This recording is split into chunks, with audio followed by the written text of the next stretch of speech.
toda sexta-feira a gente tem o tradicional comentário de Marco Longaray. Bom dia, Marco. Bom dia, Eduardo Costa, e a todos e todas que acompanham a programação aqui do Bom Dia Camaquã, nesse estúdio panorâmico aqui no miolo do quadrilátero central estamos aqui em frente à prefeitura, na rua Olavo Moraes, em termos de centro de Camaquã, considerada possivelmente a mais importante. E assuntos que estão bombando ou repercutindo a nível municipal, estadual, nacional, internacional, acho que dos mais importantes aí na conjuntura internacional, embora a gente nunca possa esquecer de os problemas lá em Israel. Continua massacrando crianças, mulheres, idosos, porque tem um poderio, ainda que o Hamas, que é um grupo terrorista, pudesse reagir. Nessa altura não tem poder de reação, e nem estou falando em que deveria haver reação. A estrutura bélica de guerra de Israel é uma das superpotências mundiais, lá destruindo hospitais, impossibilitando a chegada de alimentos, de medicamentos, tudo. Hoje está destroçado, a faixa de Gaza está destroçada. É difícil conseguir, não impossível, é difícil conseguir alguma foto em boas condições do que está a Gaza. E lá também, como em outros lugares do mundo que não se ouve muito, mas segue lá o conflito com a Rússia e a Ucrânia já se estendendo aí por 3 anos. E nós temos tudo para ter um mundo de condições. Tem alimentos suficientes no mundo, chegamos a um nível de desenvolvimento tecnológico, enfim, de conhecimento, de medicamentos. Em breve aí vão, eu digo em breve, mas não sei se eu chego a ver, mas coisa de pouquíssimo tempo vai ter solução total para o câncer. Não precisa ter bola de cristal para prever isso. Eu às vezes fico, Eduardo, meio preocupado com a inteligência artificial, né? O nível é tão sofisticado, tão elevado, que tanto na geração de postos de trabalho, quanto o avanço demais que ocorre, não pela tecnologia, mas pelo que pode acontecer. É tanta evolução que, às vezes, a dose, o remédio, diz que um certo remédio é bom, mas tomar em dose elevada, alguns podem te levar à morte, né? Então, eu sou um dos que fico preocupado com avanço, assim, demais, aceleradíssimo da inteligência artificial. Vemos aqui que os agricultores do Rio Grande do Sul, que sofreram com produtores rurais, sofreram ali com o período da pandemia, enfim, buscam a securitização, não é? Parte dos nossos agricultores conseguiram rentabilidade, outros passam por dificuldades. Quaisquer governos subsidiam a agricultura, quaisquer governos federais, o agronegócio, vamos dividir as coisas aqui, né? Agronegócio é quem planta, produz em escala. Escala que eu estou dizendo é em volume grande. Não vamos. O setor do agro tem e aqui é só para a gente destrinchar uma parte. O setor do agro gosta muito de fazer propaganda, inclusive agronegócio, tá? No exterior e até aqui no Brasil é usada a palavra agrobusiness, que é a mesma coisa, né? Então é o seguinte, todo mundo quer crescer, mas um hortigranjeiro é uma agricultura familiar, pode ter um empregado, outro ali, o plantador de fumo, ele não é do agro, como às vezes um plantador pequeno plantador que tem um pomar, ele não é do agro. O agro, ele é da agricultura. O agro já compõe um outro segmento e que às vezes nesse conjunto aí é interessante colocar para determinados discursos, enfim, para concepções, é interessante colocar todos no mesmo, mas não são coisas bem distintas, né? Até desde o financiamento que é bem financiamento para o agronegócio é financiamento para a agricultura familiar é outro. E também o que distingue é o seguinte: um plantador, uma pessoa que lida com hortifrutis granjeiro, na nossa região aqui, é um exemplo bem claro, as famílias plantadoras de fumo, mesmo que usem mão de obra terceirizada para colher, principalmente na hora da colheita, aquele sufoco, agora já estamos tendo 2 safras de fumo ao ano. Enfim, eles são da agricultura familiar, não há como tu colocar eles, caracterizar, é que nem as faixas sociais, não é?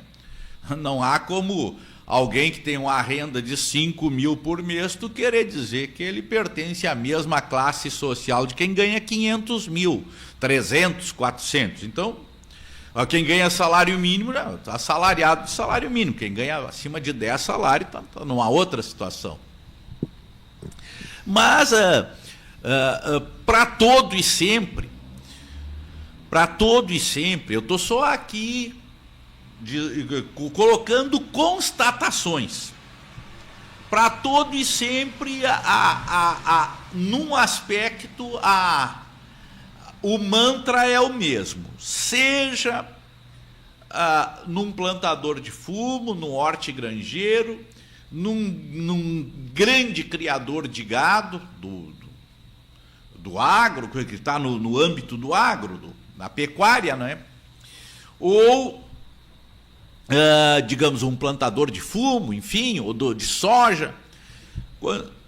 Quando a coisa está boa, todo mundo, quando o preço do arroz estava elevado, aí é o seguinte, aí não se preocupa com o consumidor, não é da lógica do mundo capitalista. Há pouco tempo aí teve até uma ideia que o governo ia tentar fazer, lembrem-se bem, o governo ia tentar, até deu um equívoco, um erro, ou outro nome que quero dizer, porque ia tentar fazer um arroz a R$20, deu lá uma licitação, foi considerada ilegal, enfim, para conter um valor de arroz que possibilitasse um arroz tipo 1 ao menos a R$20, pois agora em qualquer mercado aí não é difícil de conseguir 5 quilos de arroz tipo 1, longo fino, o mais apreciado, por menos de R$20. Não é as melhores marcas, mas se consegue o padrão de arroz. Então essa é a lógica. No mundo capitalista, nesse mundo, tem a oferta, tem a demanda, a procura. Quando tem mais, ou pela safra, ou por produção, ou produção melhor em outros países, ou menor. Se a produção é menor, existe uma demanda por exportação, por aqueles países importar e o nosso país exportar. E aí, ou se eleva os preços, ou eles baixam de acordo com a tal da oferta e procura, né? Que é a disponibilidade do produto no mercado e a quantidade de pessoas que querem adquirir, enfim, é isso que ocorre. Então, nós estávamos há pouco tempo, mas existe uma máxima que é o seguinte, né? Quando as coisas estão indo bem, e eu digo, volto a dizer aqui, a constatação aqui não é opinião política, desde o plantador de fumo, desde um hortigranjeiro, um criador eu gosto de dizer que eu não gosto de usar a palavra caipira, de criador de frango, ou da colônia, de aves da colônia. Eu me criei assim, dizendo, a galinha da colônia. Então, eu não gosto de usar esse termo caipira, porque até é uma coisa mais, para mim, de paulista, que eu não vejo ninguém, afora usar esse termo para aves, falar em caipira aqui no Rio Grande do Sul, que se refira a nós gaúchos. Mas a coisa é assim, no que eu quero, essa frase. Quando a coisa vai bem, da porteira para dentro, todo mundo diz que é comigo, o governo não se meta, deixa comigo, eu sei, eu entendo. A hora que apertou a rosca, aí quem vai resolver o problema da iniciativa privada no pequeno, no médio e no grande negócio da área agrícola, aí é a União. Aí tem que chamar a mamãe. Não é isso uma crítica, eu estou dizendo a constatação. Não. Quando a coisa está indo bem, deixa comigo. Eu sei do negócio, eu entendo. Quando a coisa aperta, então isso são coisas para reflexão. Não estou aqui. Quando a coisa vai bem, todo mundo diz, deixa comigo, o governo não se meta, eu é que sei. Mas quando a coisa aperta, aí vem projeto de lei de securitização, de prolongamento, de alongamento, de perdão de dívida. E eu não estou entrando aqui no mérito, não estou entrando em mérito das dificuldades que se vive do ponto de vista climáticos, enfim, e outros fenômenos que dificultam e às vezes atingem sobremaneira, né? Mas isso desde sempre eu aprendi, né? Então, às vezes a gente tem que... Quando o preço do arroz estava lá nas nuvens, bom, existe uma questão de demanda maior que consumo, e agora talvez exista produção nos outros países. Eu não tenho feito um estudo, mas exista a nossa safra aqui, exista produção nos outros países, e eu acredito que os produtores de arroz, a atividade orizícola, passam por um momento de dificuldade com esse preço que está aí agora, né? Outro consegue estocar e tem custo de estocagem, como, por exemplo, tu tem a estrutura para isto, tu tem que fazer aeração para manter, isso tem um custo para te manter um produto armazenado, né? Até esperar um melhor momento, ou tu tem que vender num preço em baixa, se tu não tem onde estocar, enfim, ou pagar também para as empresas, ou se tu tem uma estrutura própria, ou pagar para as empresas guardarem até um período oportuno a venda do teu produto, né? De outro lado, a nível mundial, eu acho que o que está aí no radar aí é esta briga também, que eu falava ali das guerras, né? E da briga entre o Trump e o Elon Musk, né? Até então, dois bambambam do país mais poderoso do mundo, em que pese a China está nos calcanhar dos Estados Unidos enquanto potência, mas a China tem afora lá o problema com Taiwan, que eles têm como parte da China. Os chineses têm se mantido mais reservados nessa questão belicista. O problema deles mais é lá com Taiwan, e eles estão aproveitando para ter um desenvolvimento maior, e é 1,5 bilhão de habitantes, não é? E com educação, e eles são muito disciplinados. A China vem assim, tem uma população enorme, mas eles vêm, é uma economia é uma economia mista, parte estatal, parte privada. Na China tem bilionários, mas é um país com partido único, não é? Do ponto de vista do regime, é um regime totalitário, não é? E então essa desagregação aí do Trump, com farpas do Elon Musk jogando de escândalos sexuais, e outros do Trump, e o Trump dizendo que o Musk consome vários tipos de droga. Então isso acaba entre dois aliados até poucos dias, né? É uma das questões internacionais aí em foco. Por essas questões das relações do Brasil e França, que eu acho que são relações muito boas. Talvez, se o Brasil, eu penso assim, que naquele tempo foi quando chegaram os portugueses aqui e tiveram incursões holandesas lá no Nordeste, divisa com o norte do Brasil, incursões francesas. Eu acho que se o Brasil tivesse recebido, além da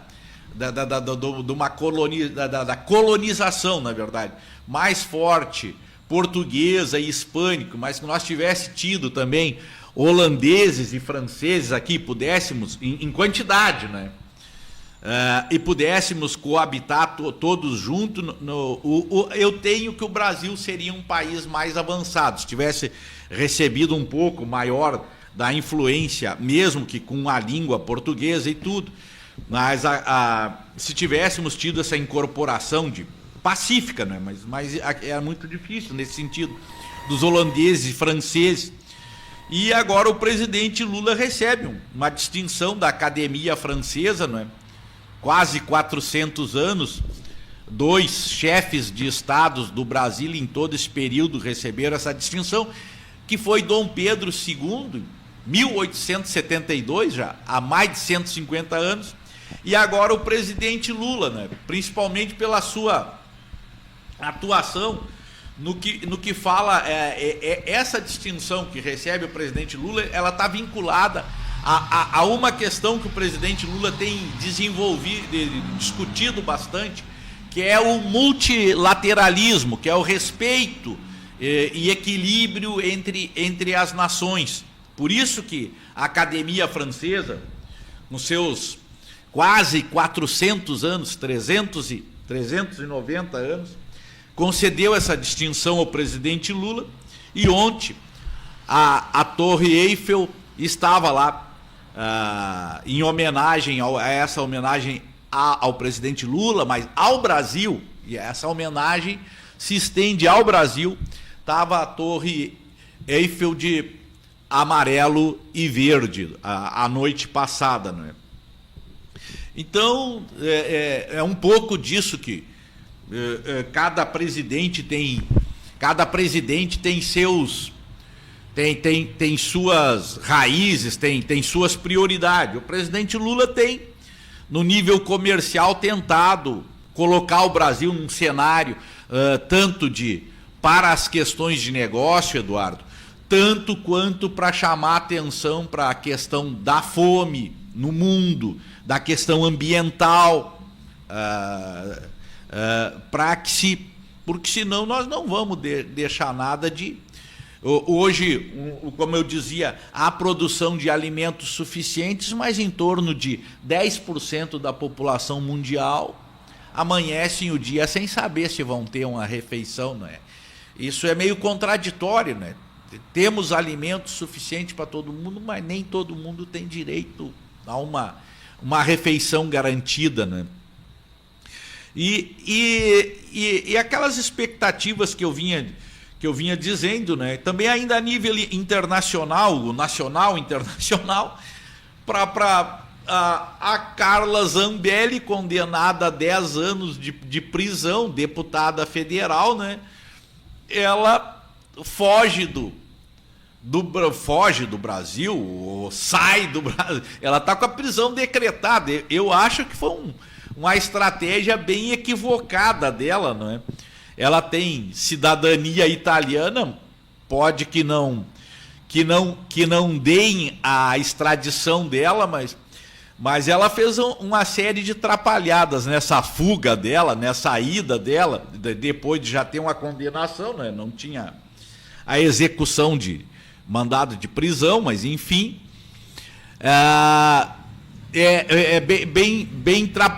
é uma atrapalhada e quando se trata de uma pessoa de nome, da expressão da Carla Zambelli, aí acaba também arranhando o campo político que ela pertence, né? Quer dizer, na hora de mostrar coragem, de enfrentar ou de fazer, o presidente Lula foi preso e ele disse que o tempo todo ele debateu, eu vi as oitivas frente ao juiz Sérgio Moro, o Lula dizendo para o Moro que um dia o Moro ainda ia ser julgado por essas ilegalidades dele.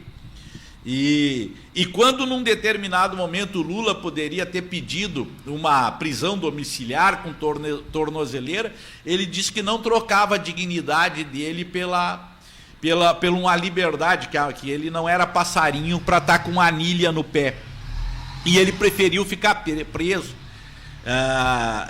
E sempre desafiou que colocasse alguma prova verdadeira nos processos que ele respondeu, que não fosse um PowerPoint, que não fosse convicções, apenas que queria materialidade, né? Então isso, para o campo político que a Carla Zambelli pertence, é uma derrota. Tu sair do país mediante uma condenação, não enfrentar, enfim, nosso tempo está estourado, está estourado. Então, assim, mas temos notícias boas para o Brasil, né? Preço da gasolina em queda, a expectativa do PIB está sendo revista. Sempre, cada ano, o governo Lula começa com um olhar de desconfiança, e eu estou repetindo aqui, um olhar de desconfiança do mercado, das apostas, coisa e tal, e todos os anos tem superado, pois este é o terceiro ano, de novo, esse ano o PIB ia ser menor, que vai ser menor que do ano passado, que foi muito bom, mas agora nesse primeiro período nós estamos na frente da China, dos Estados Unidos, e todos os organismos estão revisando o PIB do Brasil para aquilo que era expectativa para maior. A venda de carros superou no último mês. Então, assim, em que pese nós estarmos, para concluir esse meu comentário, Eduardo, em que pese nós não vivermos mais um mundo da política mais tranquila, hoje existe uma disputa permanente, assim, com fake news, com críticas assim, a qualquer momento, mas os dados, e não está fácil a gente enfrentar o supermercado, a gôndola ali, eu reconheço, Mas isso não foi uma coisa que começou nesse governo do presidente Lula. Mas os dados de empregabilidade, de renda, de produção de veículos, que montadoras estavam indo embora, e dados positivos, tem muitos, né? Às vezes o que a gente está impactado por essa disputa nas redes sociais, coisa e tal, que faz com que as pessoas às vezes não, e às vezes a gente não tem uma visão de um período assim, mais, a gente às vezes está pensando no último meio ano, assim, é o que até diz, na eleição, assim, o que fez mais lá para trás, às vezes não importa muito, tu fica meio que impactado pelo aquilo que está ocorrendo no momento, né? Mas agradeço por demais essa oportunidade de ter estado mais uma sexta-feira aqui contigo, com as pessoas que acompanham o Bom Dia da Clique Rádio, e desejar o maior e melhor do sucesso nos empreendimentos que tu estás fazendo, Eduardo. E tenho uma simpatia muito grande contigo, pessoa, e também por essa maneira que tu trata aqui no Clique, uma maneira republicana a todos, dá espaço para a esquerda, centro, para a direita, para quem vem falar sobre outros temas. Te parabenizar pelo Clique ser uma rádio, um veículo de comunicação bastante democrático. Um abraço e um abençoado final de semana a ti, a teus colegas de trabalho, tua família e a todos que estão acompanhando esse meu comentário, e que esse fim de semana abençoado seja também com muita saúde. Valeu, Marco Longaray, seu tradicional comentário aqui nas manhãs de sexta-feira.